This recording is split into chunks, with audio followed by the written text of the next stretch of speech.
L'été d'Angèle, bonjour Angèle Bonjour Châtelier. Sébastien, bonjour à tous. Notre petite respiration du matin, on parle culture, les coups de cœur d'Angèle tous les jours. C'est mercredi, c'est cinéma évidemment.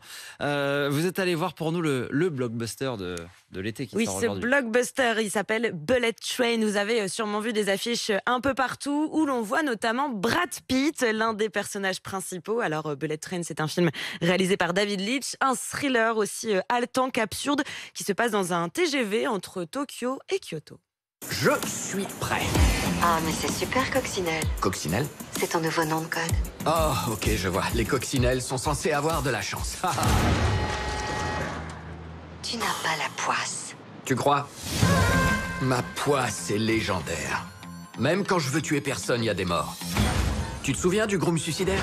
Tu l'as emmené à l'hôpital Accroche-toi, mon grand! et il n'est pas mort. Ok, et le mariage? T'es qui là? John Iceburg? Il faut se réinventer. Tu voulais un plan simple pour ton retour aux affaires. Il n'y a pas plus simple. Alors si l'intrigue, Ça a l'air assez c'est absurde. génial. L'intrigue se déroule au Japon, c'est parce que le film est tiré d'un roman, Maria Beetle, d'un auteur japonais de romans policiers, Kotaro Isaka.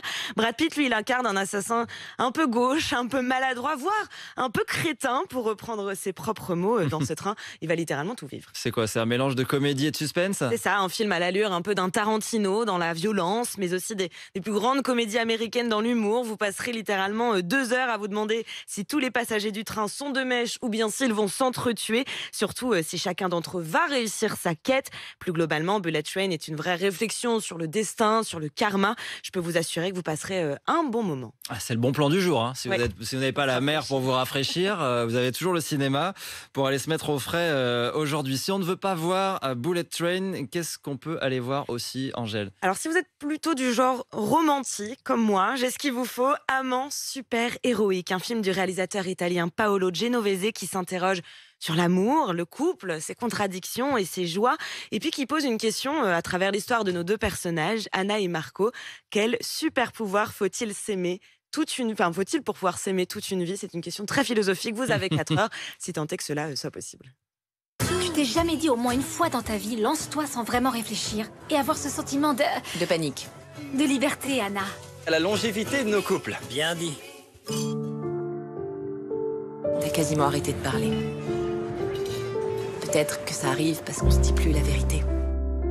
T'as continué à occuper une grande place dans mon cœur. On peut vous être vus. Alors Sébastien Naïs, C'est vous pensez 2 salles, 2 ambiances. Là, hein. Deuxième choix, je serais plutôt Ouais, moi aussi, italien. je pense. Voilà. Ah oui. Ouais, Sébastien. Il faut vraiment des super Mais pouvoirs. j'adore Brad Pitt. J'adore. bah, En plus, tu nous l'as bien vendu. Il est dans vraiment le style super, Tarantino. Ouais, mais- non, mais moi, le Brad Pitt dans un style Tarantino, je Et, fais. Ah bah, allez-y, et courez-y. pourquoi choisir Et pourquoi choisir? Allez voir les deux. Eh oui, vous avez du temps cette semaine. Merci Angèle. Les conseils ciné du jour, vous voyez, 2 salles, 2 ambiances. Chacun dans une salle si vous n'êtes pas d'accord Ouais, sur voilà. le choix du film. Oh. Le secret du couple.